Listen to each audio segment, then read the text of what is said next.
Have you ever walked past an antique shop at twilight and felt a pair of glassy, unblinking eyes following you? Not just watching, but peering, as if there was someone trapped behind the ceramic glaze, screaming in a voice made of silence.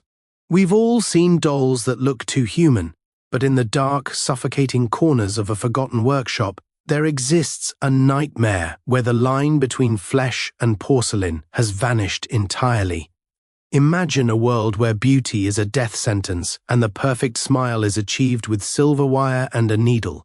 This is the realm of the porcelain plague, a tragic epidemic of the soul where the living are turned into unmoving statues of ceramic and paint. Today, we delve into the story of Mimi, a girl who is literally falling apart piece by tiny piece. In this workshop, the wounds don't bleed, they whisper, and if you listen closely to the tink of her breaking skin, you might just hear the sound of a heart trying to shatter its way to freedom.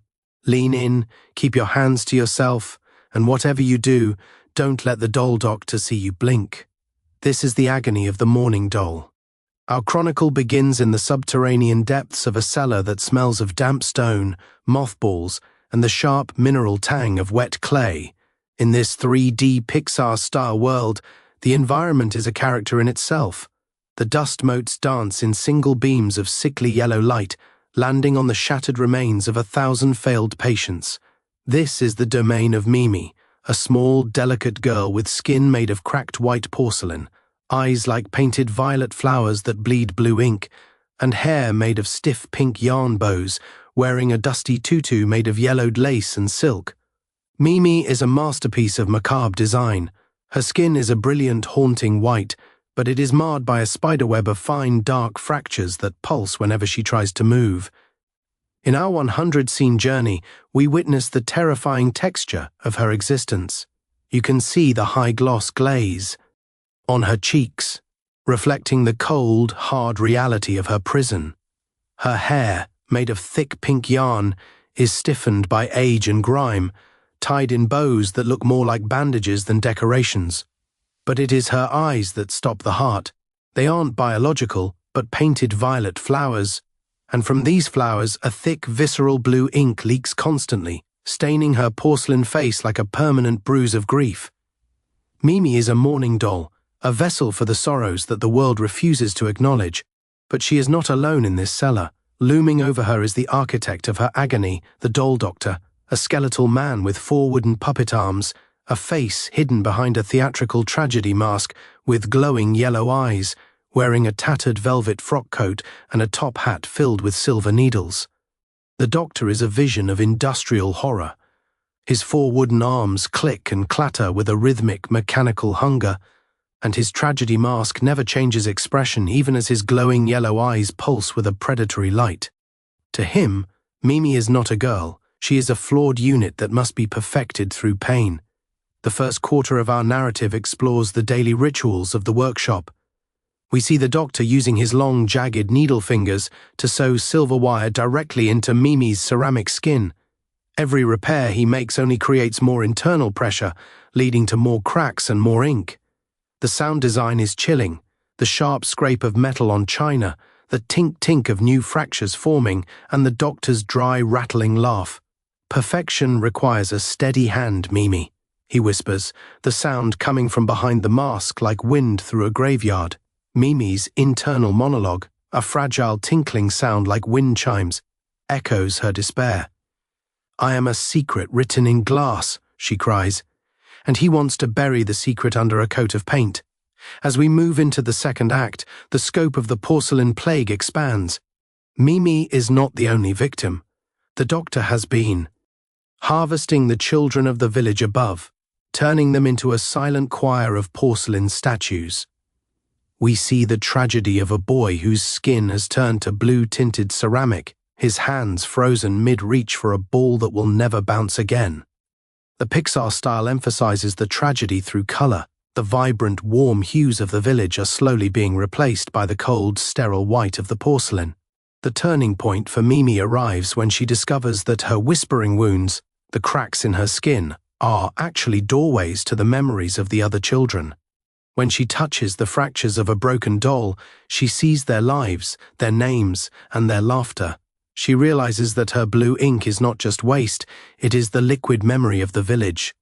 This realization gives her a power the Doctor never anticipated.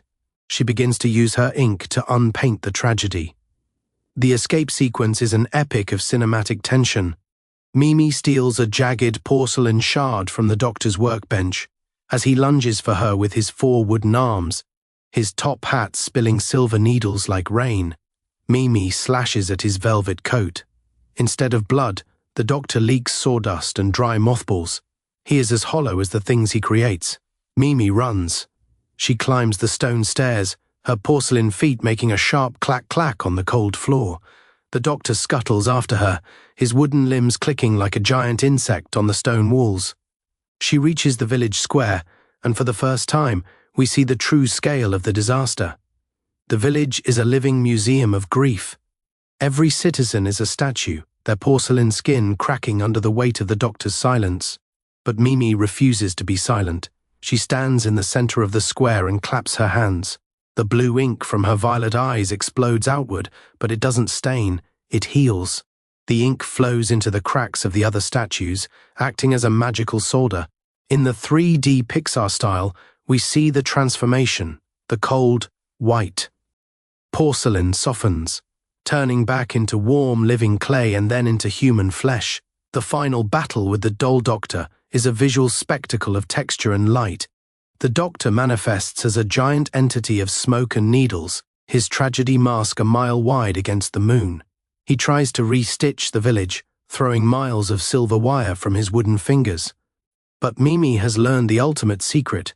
A heart is only strong because it has been broken and mended. She allows herself to shatter completely, her porcelain shards becoming a whirlwind of glowing white petals. She isn't breaking, she is multiplying. The climax of the story is a moment of profound beauty. As the Doctor's needles hit the shards, they don't break them, they are reflected. The light from Mimi's shards burns away the Doctor's velvet coat and his tragedy mask, revealing the empty, fearful man beneath. He dissolves into a pile of harmless sawdust, carried away by a wind that smells of spring. The plague is broken, the village is reborn. In the final movement of our 100 scenes, we see the new village of Mending. The people still have faint golden lines where their porcelain cracks used to be, a style of living art known as kintsugi of the soul. Mimi is no longer a doll, she is a girl with skin that looks like a mosaic of ivory and gold. Her eyes are still violet, but they no longer bleed ink, they sparkle with the light of 1,000 stories. She is the guardian of the workshop, but it is no longer a cellar of horror, it is a studio of restoration. The narration dwells on the philosophy of the perfect smile. We see Mimi helping a child fix a broken toy, her golden cracked hands moving with grace. A break is not an end, the narrator whispers. It is a chance to see what you are made of inside. The Pixar aesthetic in these final scenes is sun-drenched and vibrant, with soft greens and warm oranges replacing the cold blues of the cellar.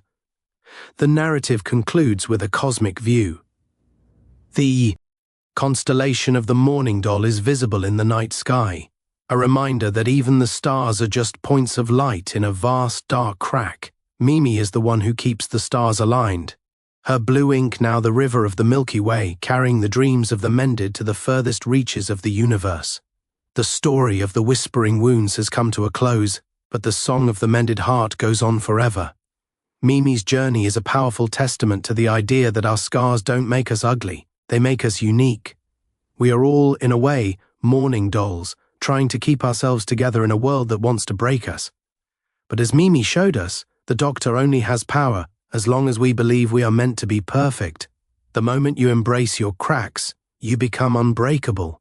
If this deep dive into the whispering wounds and the porcelain plague resonated with you, or if you found the haunting 3D Pixar Gothic world of Mimi absolutely breathtaking, then you've found your home. This is only one of many stories we have to tell from the workshop of the soul. Hit that subscribe button right now and click the notification bell to ensure you're the first to see our next cinematic tragedy.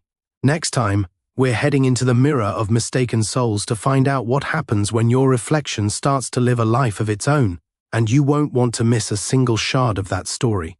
Leave a comment below and let us know, What is one part of Mimi's design that gave you the chills? Was it the pink yarn hair or those bleeding violet eyes?